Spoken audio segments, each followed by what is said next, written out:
se vayan incorporando más colegas, nada, primero que nada agradecer a todos los que están hoy con nosotros.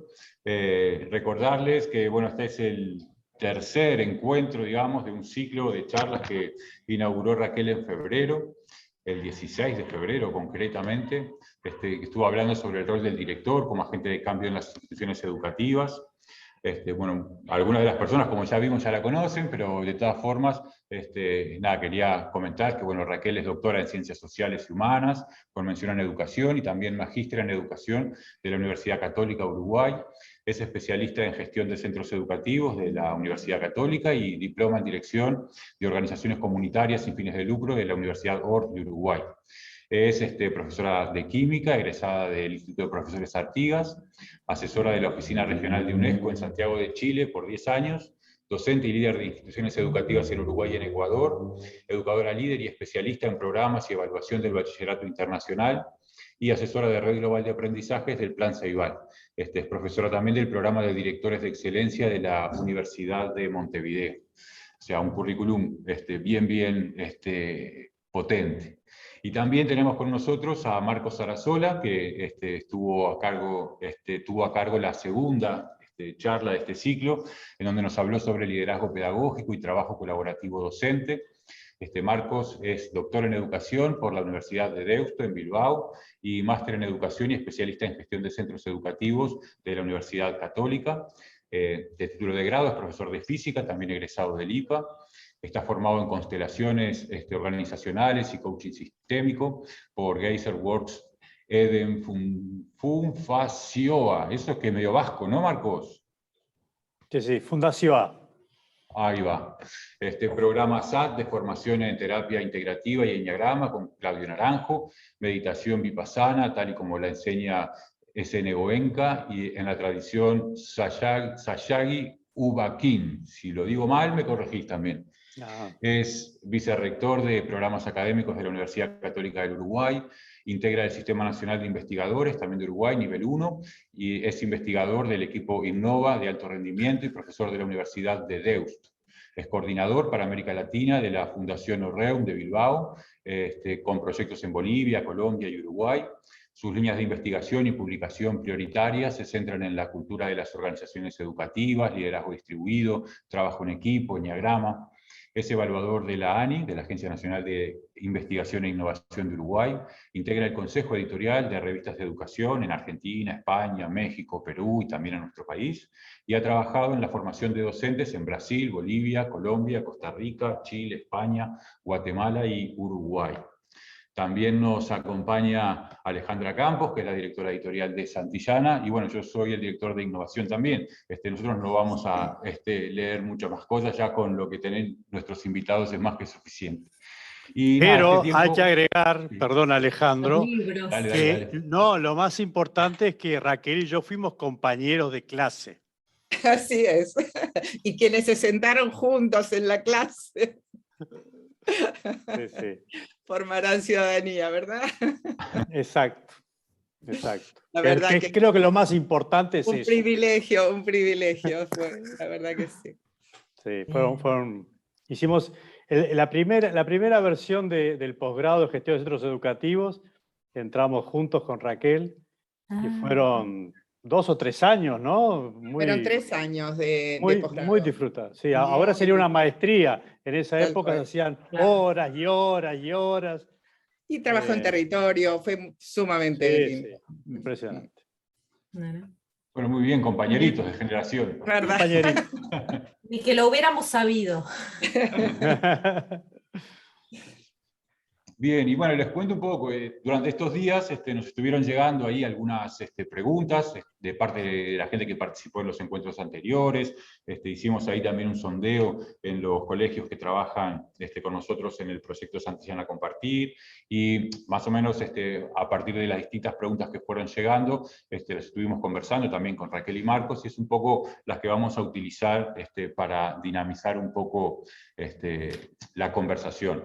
Yo voy a lanzar las preguntas y después Raquel, Marcos nos harán una primera aproximación al tema. Y ustedes siempre que quieran comentar algo, que les surja alguna pregunta o que tengan alguna experiencia para compartir, también levantan la mano, nos lo hacen saber y les cedemos la palabra también para que esto sea conversado, digamos, que no sea tan expositivo, sino que podamos intercambiar y preguntar y opinar y demás.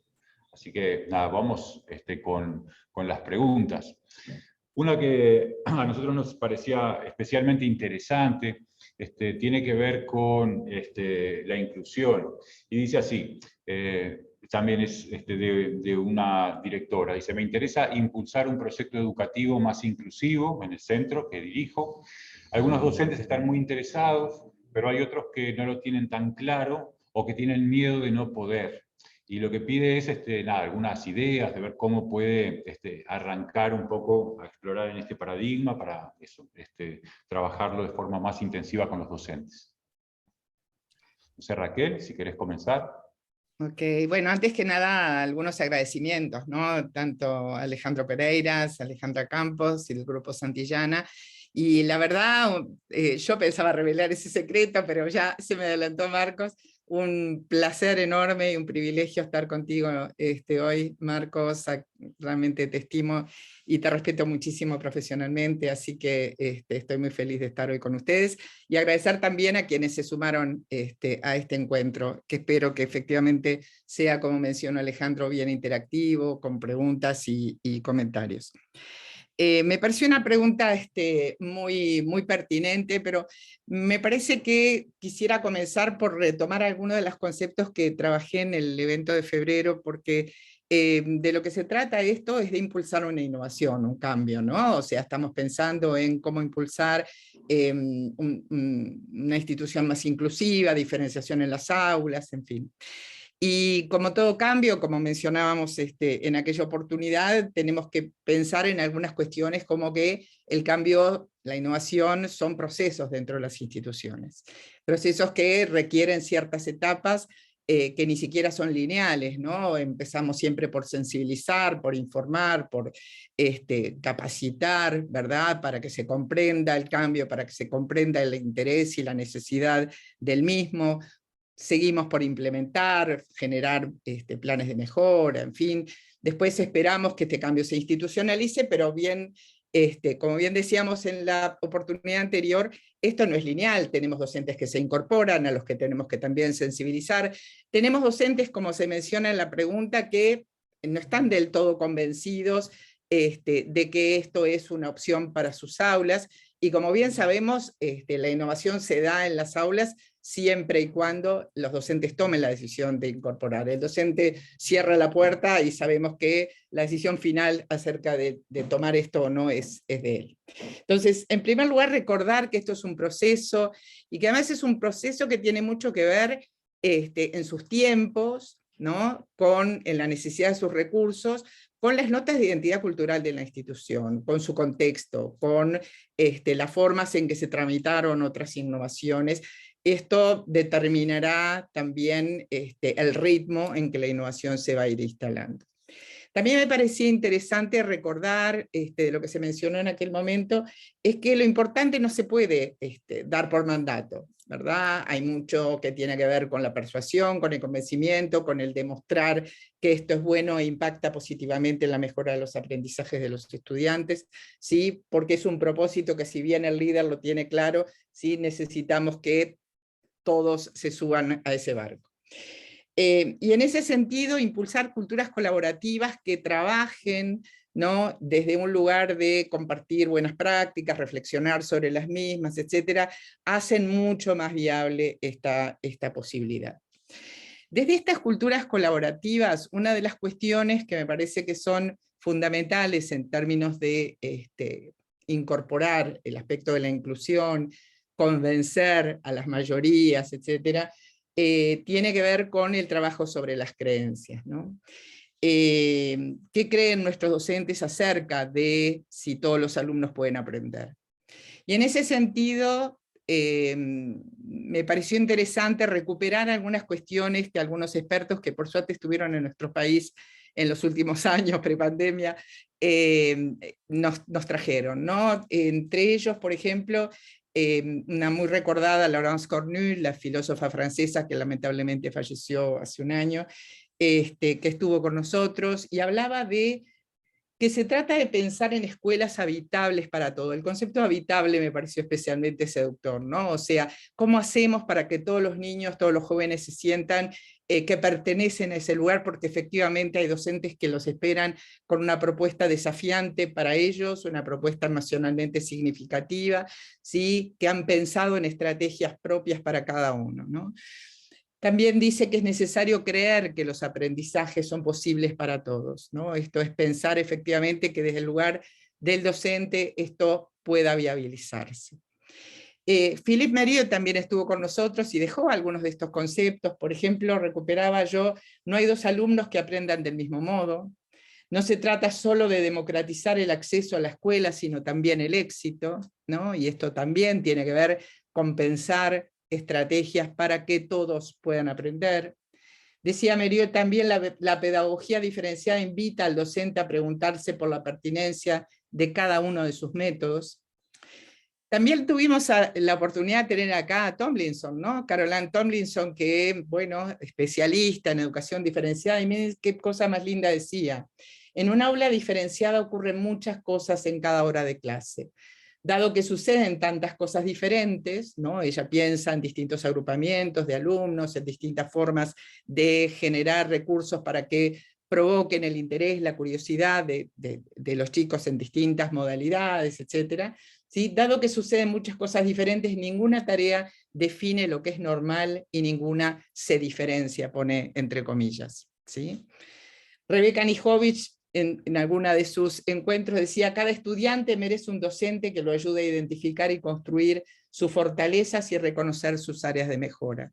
Un docente que les permita elegir, que tenga una actitud anticipatoria en esperar que todos los alumnos aprendan, ¿sí? Creo que este tipo de cuestiones, si las analizamos en reuniones de planificación colaborativa con nuestros docentes, podrían trabajar, visibilizar algunas de estas creencias y poder construir juntos un aprendizaje para entender de que otras formas son posibles de hacer una propuesta educativa de calidad, pero también con equidad, ¿no? Con una justicia para todos y cada uno de nuestros estudiantes, para que todos sientan que les esperamos con una propuesta que les es propia para cada uno de ellos. Igual me parece que también sería interesante comentarles que hay, desde los años 90, un viejo estudio de Everett Rogers, que menciona que toda vez que queremos hacer un cambio en una institución, solamente un 16% tiene una incorporación temprana a la misma. Todo el resto sí se incorpora tardíamente, y hay un porcentaje que también tiene una actitud de resistencia, ¿no? Un porcentaje puede llegar a un 15-16% también. Entonces, también considerar que hay mucho trabajo desde este lugar que les mencionaba, del proceso, ¿no? Del trabajo conjunto, del trabajo colaborativo, de pensar muchas cosas juntos, etc. ¿Qué intervenciones son buenas para todo esto? Bueno,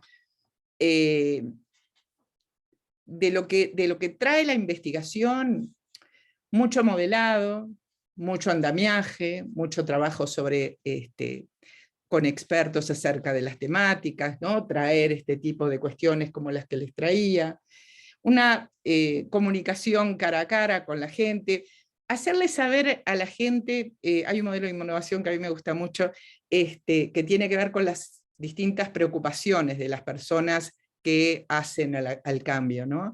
Entonces, hacerle saber a la gente que efectivamente podemos entender si están preocupados, porque o no lo han entendido, o aún sienten que no lo pueden implementar, o necesitan todavía un tiempo para pensar con otros, ¿sí? O necesitan ver otros que modelen, visitar otras aulas, ¿sí? Hacerles saber que esto está bien, ¿no? Que les vamos a esperar, les vamos a capacitar, vamos a estar con ellos.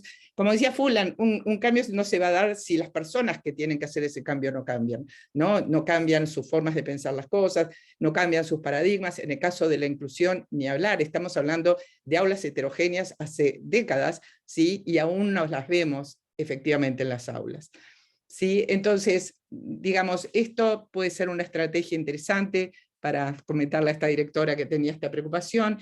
Implementar la innovación paso a paso, ¿no? Ir monitoreando progresos en las distintas aulas, porque también desde el lugar del liderazgo, de lo que se trata es que esta innovación atraviese todas las aulas, no solamente que los profesores que se suman y que son impulsores del cambio hagan este cambio dentro de sus aulas, sino que efectivamente esta innovación pueda verse desarrollada en todas las aulas. Visibilizarla ¿de qué manera? Lo vamos a ver también cuando hablemos de un poquito más de competencias. Visibilizarla ¿de qué forma? De que esto también se registre en un planificador, aparezca como parte de un protocolo de visita a clase, ¿no? O sea, si esto es tan importante para el líder, si este es un objetivo que se ha planteado, como mencionábamos recientemente acerca de un objetivo moral importante al que quiero sumar al resto de mi colectivo profesional, bueno, pues trabajemos en ese sentido para persuadir, para convencer, para tomar una distancia crítica de la rutina, de la práctica de aula, y ver si otras formas son posibles, ¿no? Y pensarlas estas formas con otros. Yo me quedaría como por acá, Alejandro, para después agregar tal vez alguna cosita más. No sé si Marcos o alguno de nuestros invitados quiere compartir algo más, agregar alguna idea, una pregunta, algo que haya quedado ahí, que necesita una aclaración. Bueno, con mi primera intervención también quiero agradecerles a ustedes, Alejandro, Alejandra. Siempre es grato compartir con ustedes estos espacios y yo me siento muy conectado con el trabajo de ustedes. Yo voy a decir una cosa que para que se entiendan las personas que se enteraron después, que yo hoy dije que Raquel y yo fuimos compañeros de clase. Y ahora, oyendo a Raquel, yo le voy a decir otra cosa. Me animo, disculpen que sea un poco académico esto, pero en mi clase de ese posgrado había dos personas brillantes. Uno era un hermano de Lamennais, que supongo que Raquel se acuerda. Y la otra era Raquel. No, en serio lo digo. Y me vino eso ahora, porque en estos 15 minutos lo que acaba de hacer Raquel es brillante. Porque ella logra sintetizar los dos aspectos que están involucrados, que no son nada fáciles. La inclusión, de la cual yo me declaro no muy conocedor, pero lo enmarca en lo que es la innovación. Y creo que la introducción que hace Raquel es muy buena para todas estas preocupaciones que son comunes en el liderazgo pedagógico, en la dirección de un centro educativo, de cuando un director, una directora quiere llevar algo adelante. Y pasan estas cosas, y estos porcentajes que siempre sabemos que hay algunos que se enganchan a todo, y hay algunos que van a estar en contra de todo, y algunos que se van a quejar de todo, y eso es parte de la vida, y eso es parte del ejercicio del liderazgo. Entonces, es bien interesante la actitud del director siendo consciente de esto. Yo recuerdo un verano estaba buscando esas lecturas que uno dice, me voy a llevar esto para leer, después no lee casi nada, pero por lo menos tiene esa intención de llevarse las pilas de libros, y encontré un librito chiquito que se llamaba La perspectiva integral. Yo sé que lo integral a veces tiene, ya está muy abusada la expresión integral. Hay harina integral, galletas integrales, pasta integral, todas esas cosas. Pero este libro del filósofo estadounidense Ken Wilber, a mí me resultó bien interesante porque él retomaba y tomaba desde Platón, pasando por Kant, terminando en Jürgen Habermas. Y yo hice porque a mí me ayudó a entender estas complejidades. Y ellos más o menos en esa relación dicen, mire, hay como 4 grandes dimensiones, 2 externas y 2 internas. pero lo voy a explicar de esta manera. Por ejemplo, el tema de inclusión, pero vale para cualquier otro tema de innovación. Siempre hay una dimensión técnica, es decir, lo que la investigación, lo que la teoría nos explica, digo, vamos a definir, sabemos conceptualmente, y normalmente si uno dice, bueno, yo quiero empezar la inclusión, uno puede volver a llamar a fulano que dé una charla. Y todos sabemos que con la charla no se termina, porque la charla es la charla. Y depende del conferencista, puede ser más o menos provocador y nos puede, pero es abrir una puerta, ¿no? Pero no es suficiente. ¿Por qué? Y bueno, porque además después está lo que ellos llaman, está el sistema. Es decir, si yo me planteo la inclusión, bueno, pero estoy en un sistema educativo con determinadas características, con determinados márgenes. Y todos sabemos que esos márgenes yo los puedo manejar. Y eso también es parte del liderazgo, ¿no? Si yo digo, ay, porque la inspección no me deja. Bueno, sabemos que hay posibilidad, que hay determinada flexibilidad que yo puedo llevar adelante. Entonces, la técnica es necesaria, no es suficiente. El sistema me puede condicionar, pero yo tengo que buscar alternativas para flexibilizar, porque a veces, porque el sistema no está. Dice Raquel, ¿cuánto hace que venimos hablando de las aulas heterogéneas? Y no pasa. Y seguimos, Peter Senge hablaba como que tenemos esta cosa industrial, ¿no? Como una línea de montaje. Dice, bueno, aquí arrancan en primero, si usted tiene un defecto lo sacamos por aquí, lo reconchutamos un poquito, lo volvemos a meter en la línea de montaje, después pasa a tercero, tocamos el timbre, van pasando. Es decir, no estamos, el sistema no nos está ayudando a eso. La tercera dimensión, a la cual Raquel hizo clara referencia, es la cultura organizacional.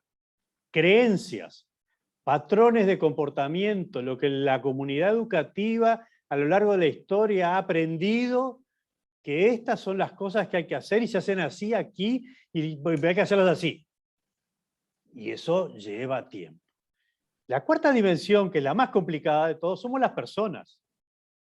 Somos nosotros mismos, con nuestras creencias acerca de lo que es la realidad, la vida, las interacciones, mis vínculos.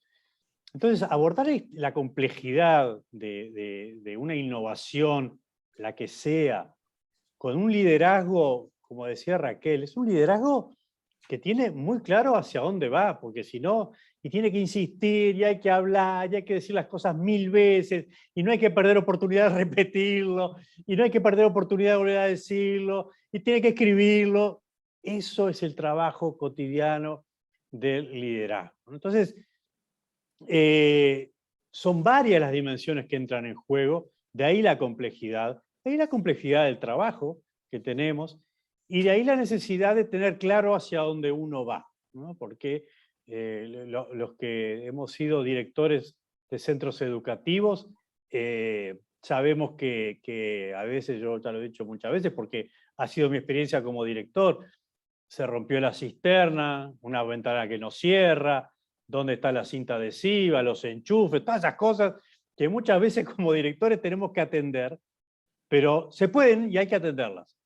Una madre enojada, un padre que... Bueno, pero hay que tener bien claro hacia dónde voy. Y si para mí la inclusión,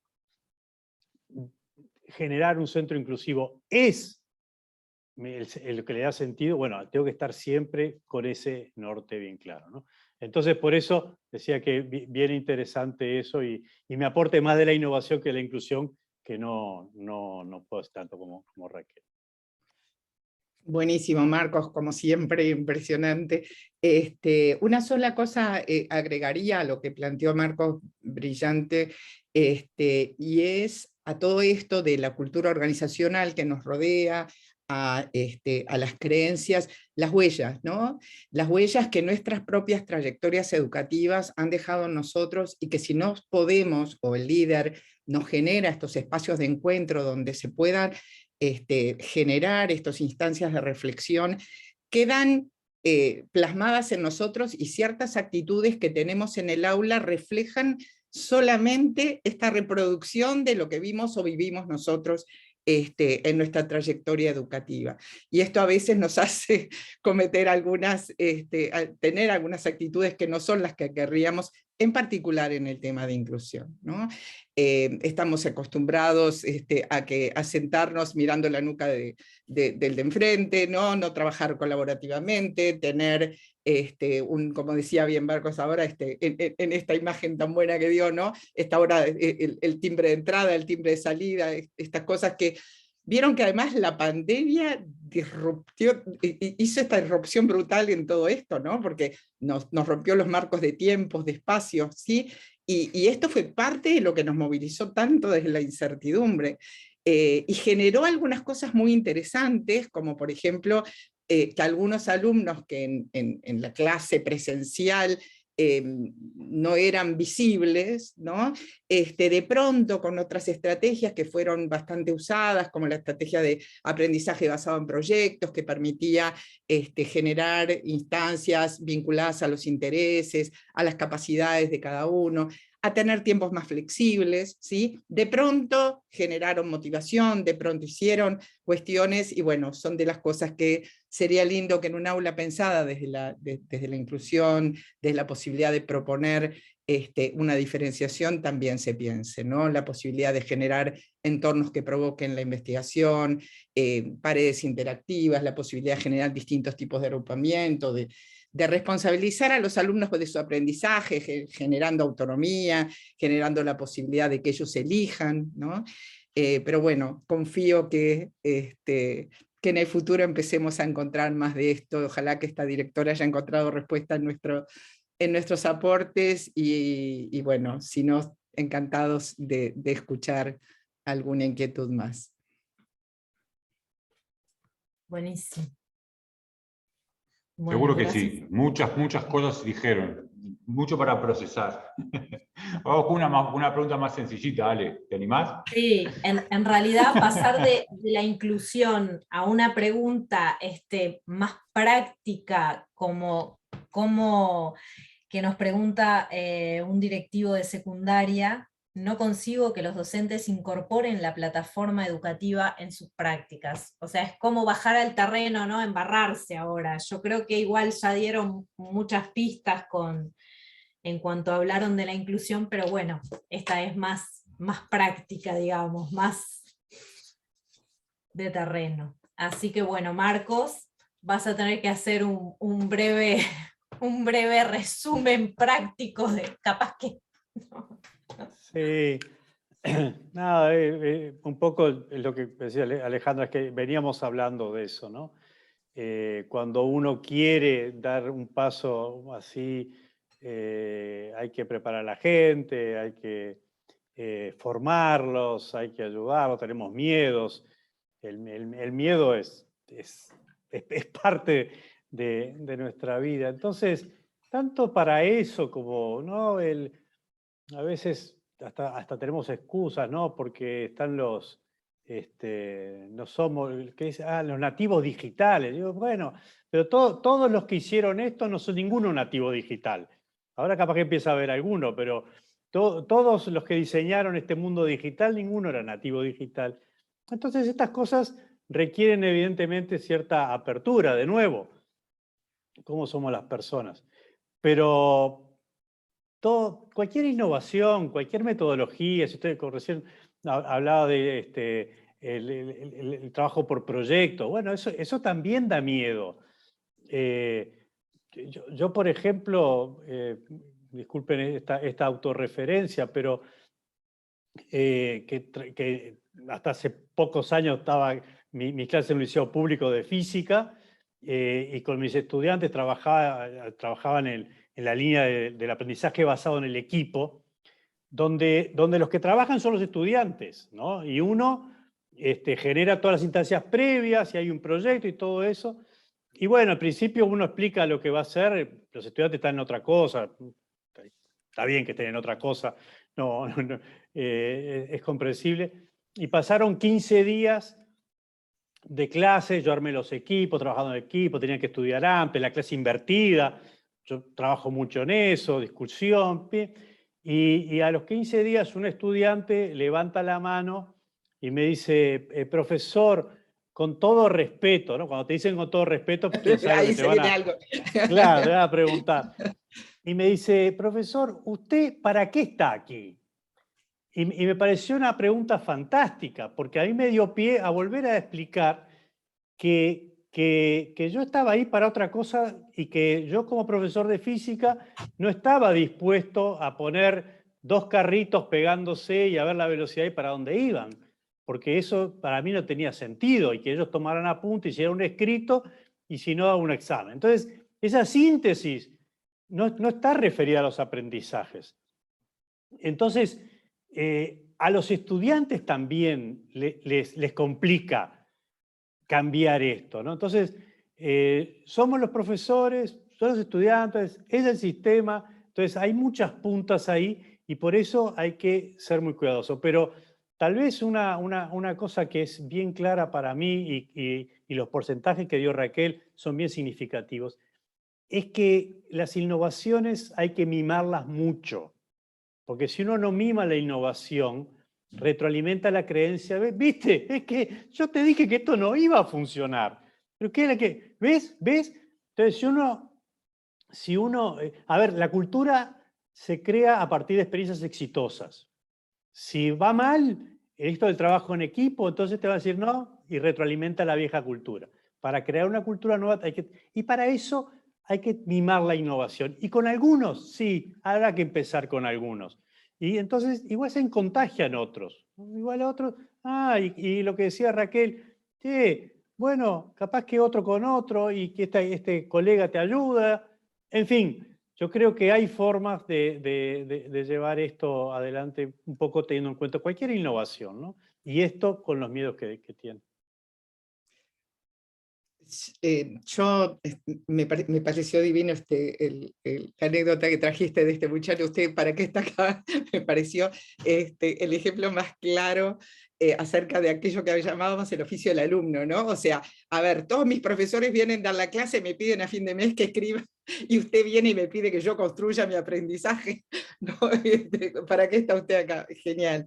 Pero me parece que sí, por eso yo mencionaba que es importante desde el liderazgo la capacidad que el líder pueda tener para difuminar, ¿no? para poder atravesar toda la institución con esta innovación, mostrarlo, como bien decía Marcos, como estas prácticas exitosas y que generan mejores aprendizajes en los chiquilines, cuando en realidad, y me imagino que vamos a hablar de esto enseguida, cuando en realidad de lo que tendríamos que empezar a hablar es que es importante que se lleven en sus mochilas cuando egresan de nuestras secundarias, ¿no? Porque, digamos, si se trata solamente de memorizar contenidos y volcarlos en la prueba, entonces, bueno, como se decía, o como decía este alumno, sigamos haciendo esto siempre. Pero si de lo que se trata es de tratar de formar futuros ciudadanos capaces de ser proactivos y generar innovaciones ellos en el futuro y saber seguir aprendiendo toda la vida, ¿no? Y tener estas habilidades que le permitan poder hacerlo. Me parece que tenemos como que repensar algunas cuestiones que se dan en el aula. Repensarlas, mostrarlas deliberadamente, ¿no? Evaluarlas y hacer de esto también carne de la práctica de aula de todos, carne de la práctica de lo que trabajamos en comunidad profesional, en las horas que por suerte se tienen de coordinación, ¿no? Buscar que esas reuniones sean efectivamente reuniones en donde se piense acerca de estos temas, se trabajen estas creencias, se trabajen las huellas que nuestras trayectorias han dejado en nosotros, ¿no? Desde ese lugar me parece que hay como esperanza de que el profesor al que se le cuestione qué es lo que hace sea el que vuelve sobre la clase magistral. Voy a aprovechar esta intervención de Raquel y le voy a hacer a Marcos una pregunta facilísima, que dice así: nos empezamos a preparar para un currículum por competencias, pero no está resultando nada fácil. ¿Qué condiciones tengo que generar o puedo generar desde la gestión? ¿Cómo va a afectar esto a la práctica docente, a la evaluación, etcétera? Facilita esta, sencilla. Gracias, Alejandro. Nada, de Amable. nada. Sí, es que trabajar diseñar un currículo por competencias también es bastante subversivo, porque en el diseño por competencias yo arranco pensando de atrás para adelante, en qué quiero que el estudiante haya aprendido a hacer cuando se gradúe. Y eso va muy en contra de lo que voy a dar yo, que es lo que normalmente hacemos. ¿Qué voy a dar? Y bueno, yo le voy a dar esto y esto. Y esto es lo que ve. Y aquí voy a hacer una aclaración bien importante. Algunos sostienen que trabajar por competencias no son importantes los contenidos. Los contenidos siguen siendo muy importantes, porque para poder saber hacer algo, tengo que saberlo con esos contenidos. Entonces los contenidos, el tema es que no se agotan en los contenidos, que no es repetir. Y esto también lo venimos diciendo hace mucho, y nos está costando, nos sigue costando. Nos sigue costando hacer una evaluación de competencias, porque ahí, como decía el director, la directora, sí, claro, el tema de la evaluación es clave. Es clave, está esa frase famosa en educación, dime cómo evalúas y te diré cómo enseñas. Que sí, es que si tus evaluaciones están planteadas para que recoja la memoria del estudiante, vos seguramente estás diseñando, planificando en la memoria y no en el desafío cognitivo, en el hacer con esos contenidos. Y bueno, eso es bien claro. Cuentan que una experiencia de un científico que le había enseñado a hablar a su perro. Me gusta mucho este experimento, ¿no? Fíjense que para las neurociencias, que parece que ahora si no hay neurociencia nada sirve, hay que tener toda neurociencia, porque queda bárbaro hablar de neurociencia. Y entonces, que hubiese enseñado a hablar a su perro supuso toda una revolución, artículos científicos, le enseñó a hablar a su perro, le enseñó a hablar a su perro. Y entonces cuando pasan estas cosas se hace un congreso y hay comunicaciones y van y vienen, no sé qué, y había la conferencia más importante, central, era cuando iban a presentar al científico que había enseñado a hablar a su perro. Y entonces el científico empieza a dar su conferencia, explica, todo el mundo que quería ver al perro, obviamente. Cuando termina el científico de explicar toda su metodología para haberle enseñado al perro, finalmente traen el perro temblando, lo ponen arriba de la mesa y el científico dice, bueno, este es Pipo, el perro al que yo le enseñé a hablar, pero él no aprendió. Buenísimo. Y esto nos ha hecho mucho mal, porque en la educación hemos tenido la creencia de que si uno enseña, el otro aprende. Y esa creencia, cuando uno diseña un currículo por competencias, está desafiada.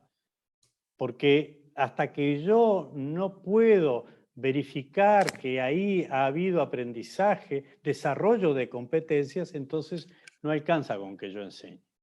Entonces, es muy desafiante trabajar por competencias y es muy interesante. He de confesar que cuando a mí, trabajando en Deusto, vinieron y me dijeron, oye Marcos, tienes que aprender esto de competencia. Otra moda más, dije yo.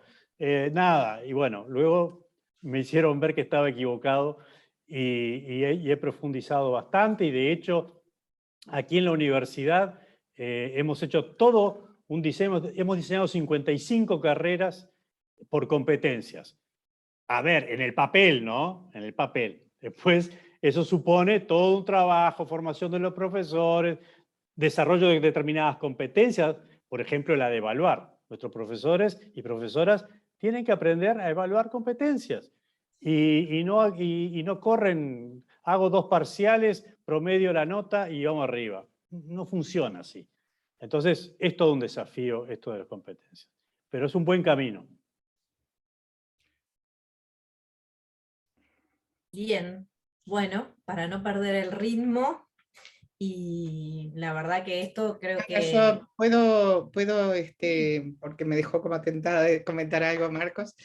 No, y es un tema. porque además apoyo muchísimo esto que él mencionaba, porque fue de las cuestiones que más complicaron la inserción del tema de competencias, el tema de poner esta cuestión de la tensión entre los contenidos y las competencias como si fueran cosas incompatibles. En realidad, efectivamente, no hay manera de enseñar competencias, sino a través de los contenidos, ¿no? Pero a mí me gusta mucho esto que creo que surge de nuestros hermanos chilenos, de hablar de curaduría de contenidos, ¿no? De esta cuestión de empezar como a priorizar los contenidos que efectivamente van a ser buenos para una enseñanza en espiral hacia el egreso y la graduación de los estudiantes.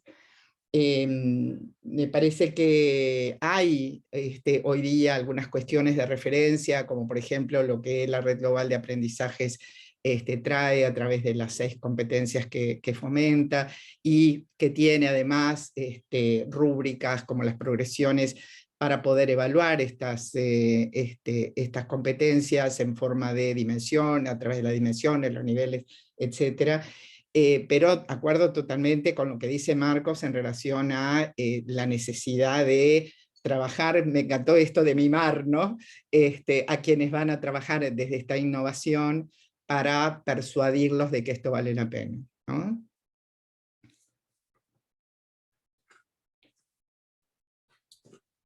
Bueno, la verdad que creo que es un tema que nos va a encontrar en otro momento, porque tal en el contexto educativo que estamos va a ser interesante, y nada, y claramente ustedes tienen muchísimo para aportar, así que bueno.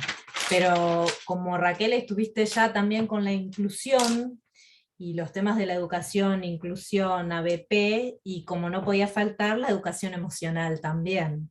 Entonces nos pregunta un docente: me gustaría integrar las habilidades emocionales en el trabajo con docentes y alumnos. ¿Qué me sugieren? O sea, así se las dejamos. Nos la dejaron picando. Yo, como siempre, voy a hacer foco en el liderazgo, ¿no? Porque me parece que es importante aquí trabajar mirando la institución, como dicen los americanos, 3.000 pies arriba, de manera de tener una visión general de la institución y ver cómo hacemos para proyectar todo esto. Primero, preguntarnos, y en este marco que mencionaba Marcos, de competencias, están las competencias socioemocionales, ¿no? ¿De qué hablamos cuando hablamos de competencias emocionales o socioafectivas o sociales?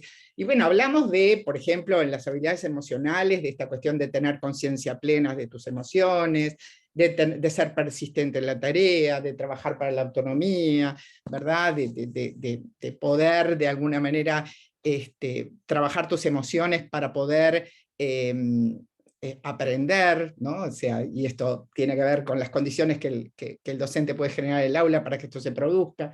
El tema de la automotivación, en fin. Y en las habilidades sociales tiene mucho que ver con esta cuestión de cómo resolver conflictos, ¿sí? Cómo trabajar con otros colaborativamente en forma positiva. Pero en el fondo, a mí me parece que de lo que se trata es que cada niño se levanta a la mañana feliz de que va a ir a su escuela, porque ahí va a encontrar un espacio seguro en donde no reciba amenazas de ningún tipo, ¿verdad? Porque cada vez uno encuentra más y más investigaciones que dicen de que cuando un alumno no se encuentra en un lugar donde se siente seguro, no puede aprender. Su cabecita, su energía está puesta en otro lado. Lo vimos muy bien en pandemia, los niños estaban preocupados por el tema, esta incertidumbre que generaba, que alguien de familia estaba internado y la otra persona se escuchaba sobre las muertes, en fin. Fue muy claro de que los aprendizajes se desplazaban porque los niños estaban emocionalmente muy perturbados. Entonces, vino con mucha claridad esta cuestión de, bueno, trabajemos en habilidades emocionales, ¿no? Porque los niños tienen que saber, bueno, no solo los niños tienen que saber cómo trabajarlas, también los docentes tienen que saber. Nadie nos formó a nosotros, ¿sí? Ni en ERIPA ni en Magisterio, para poder trabajar estos temas. Entonces, tenemos una tarea grande en la formación permanente para poder trabajar desde este lugar de comprender que estas habilidades emocionales son importantes.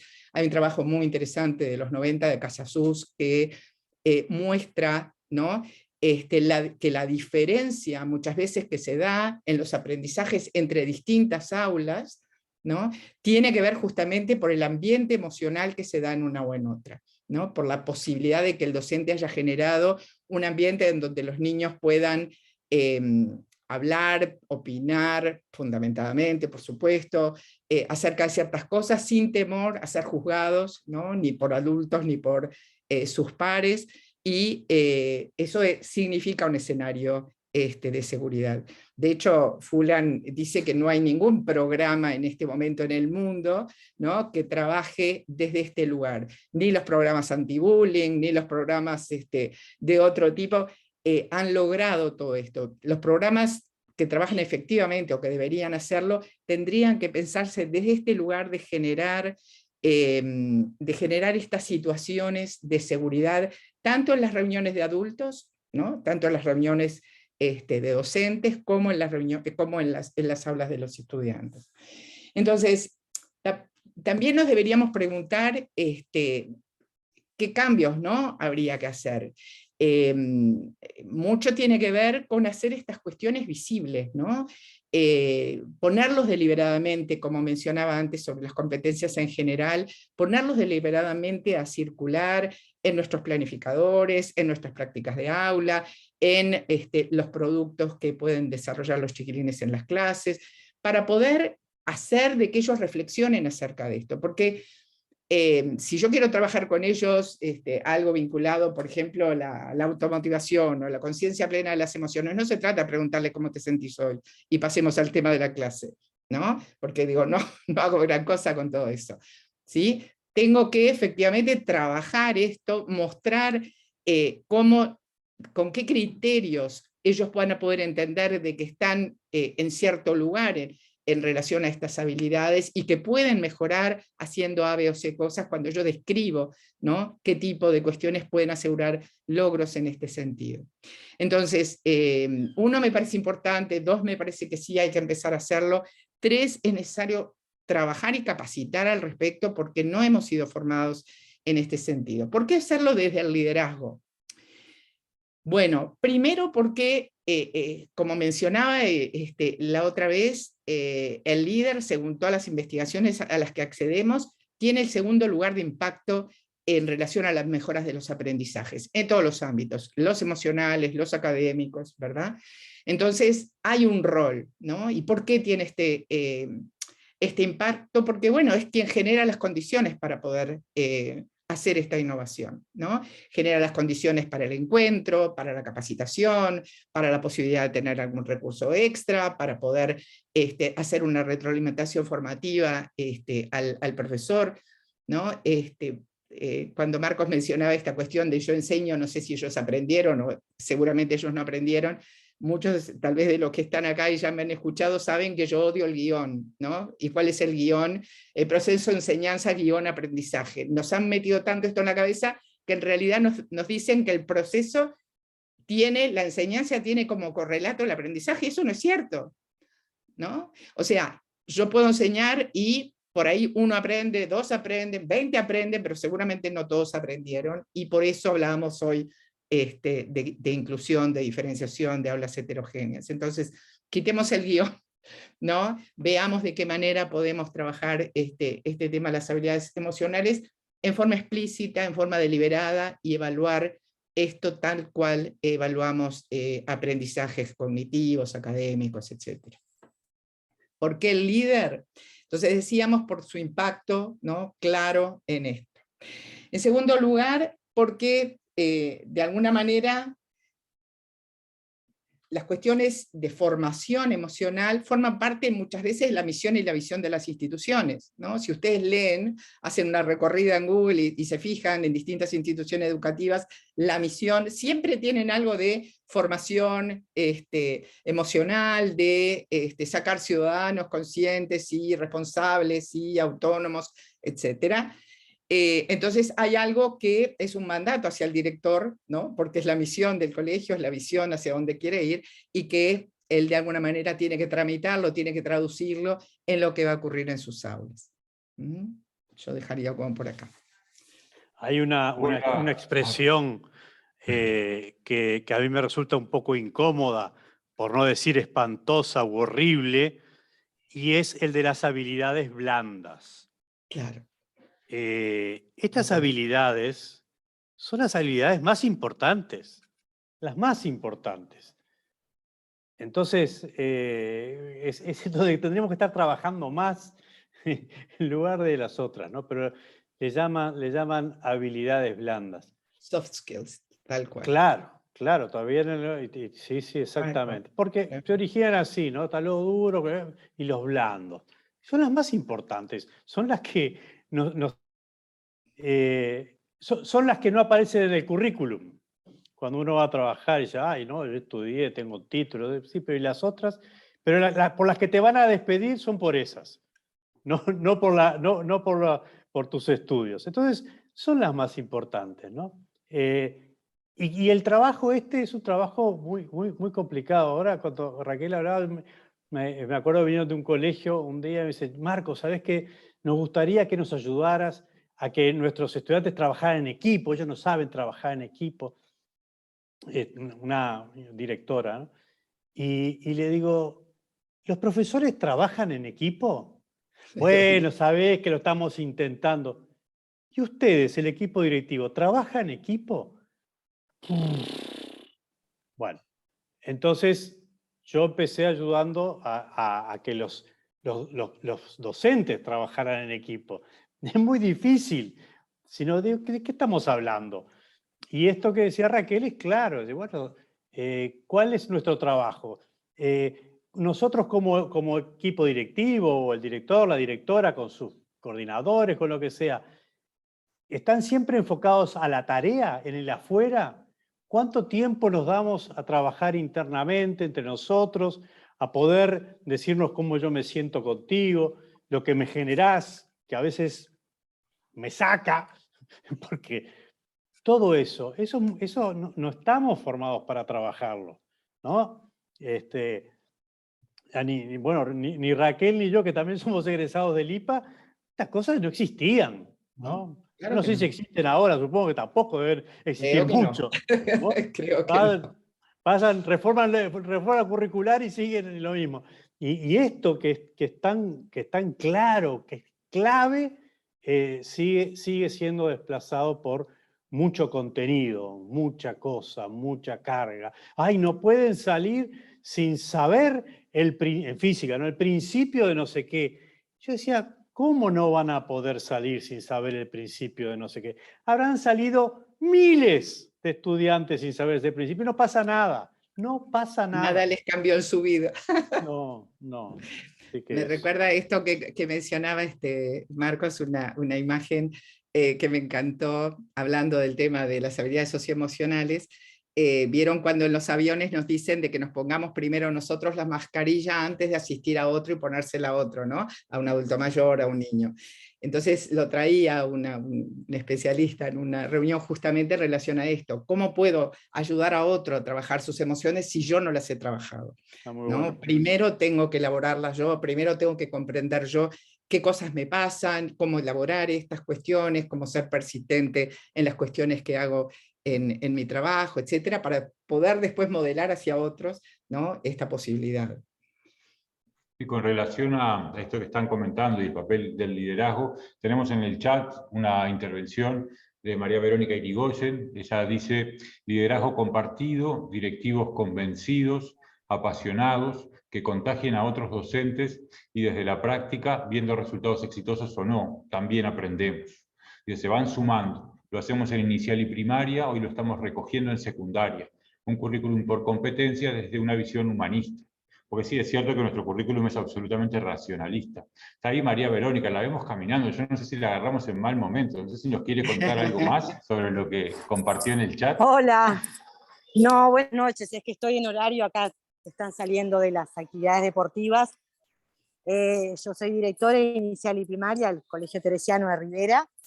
Nosotros tuvimos una formación, la mayoría de los docentes logramos hacer el diplomado justamente de un currículo por competencias de una visión humanista en la Javeriana de Cali.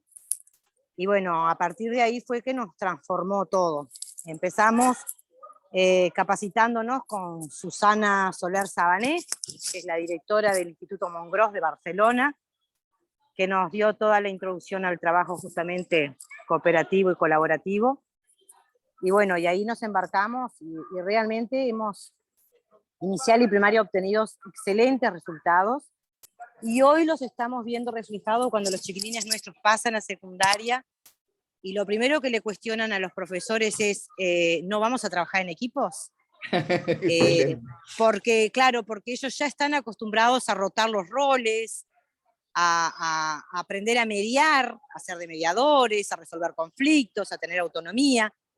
Y eso yo veo que acá muchos son de secundaria, pero en inicial, por ejemplo, 5, nosotros les ponemos la cadenita con el cartelito del rol de cada uno. Y eso lo van mamando de abajo.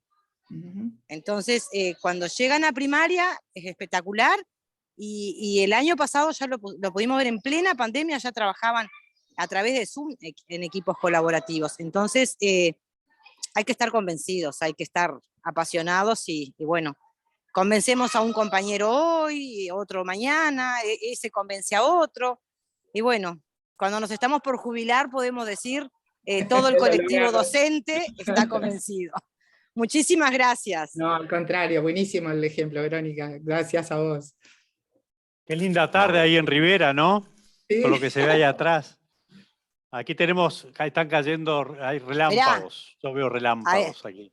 Ahí está, tenemos el cielo celeste, no sé por qué será que está tan celeste justo hoy, ¿no? Está bien, está bien. Bien, yo no sé si alguien tiene algo para compartir, alguna pregunta. Acá Daniela nos escribe excelentes aportes. ¿Es posible acceder a la grabación del encuentro? Sí, la vamos a subir en unos días, porque nada, tenemos que cortar los primeros minutos, que la abrimos como 15 minutos antes, y ahí tuvimos algunos problemas técnicos y cosas que, bueno, no vale la pena mirar. Entonces esa parte se va a cortar, pero luego ya desde el arranque de la charla la vamos a subir. Y nada, te saludamos, Daniela, y gracias por haber participado. No sé si alguien más tiene algo que le gustaría, no sé, compartir o alguna pregunta que quiera trasladarle a Raquel o a Marcos. Acá Patricia Ortiz dice: un privilegio estar escuchando nuevamente a Raquel, que fue alumna tuya en el programa de la Universidad de Montevideo en un posgrado. Gracias, Patricia. Un placer. Bien, si no tenemos preguntas no les queremos quitar mucho más tiempo. Por mi parte quería agradecerle en primer lugar a Raquel y a Marcos por habernos acompañado en este ciclo. La verdad que fue un placer, una instancia de muchísimo aprendizaje, muy generosos los dos. Nada, quería agradecerles, y también a las personas que, nada, con todas las actividades que implica el arranque de los cursos, se sumaron y nos estuvieron acompañando. También agradecer, y eso creo que también habla de lo que se necesita para generar el cambio, ¿no? Mucha motivación, mucho interés, muchas ganas por aprender, por escuchar otras opiniones, por participar de instancias de encuentro con colegas, que es en definitiva lo que nos va a formar, ya que, como decían ustedes, cuando tuvimos la oportunidad de hacer la carrera, muchas de estas cosas no formaron parte de nuestra formación. Así que nada, muchísimas gracias. ¿Ale? Nada, darles las gracias como vos, a Marcos y a Raquel, y a todos los compañeros y compañeras que se sumaron. Y nada, parece que hay que seguir trabajando, y nosotros los grandes tendremos que ir dando vuelta a la huella que tenemos, ¿no? Como decía Raquel.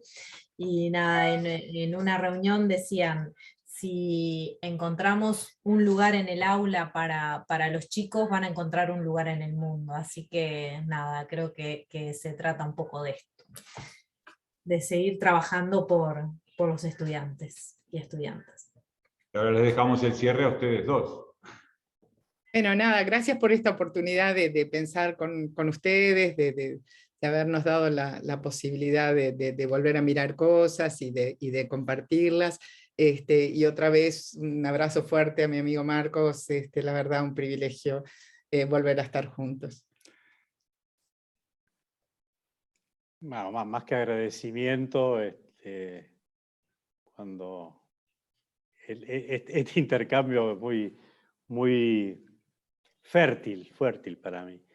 y docentes que tengan ganas de aprender es muy importante también, ¿no? Porque, de nuevo, ¿cómo yo estimulo el aprendizaje cuando yo no disfruto del aprendizaje?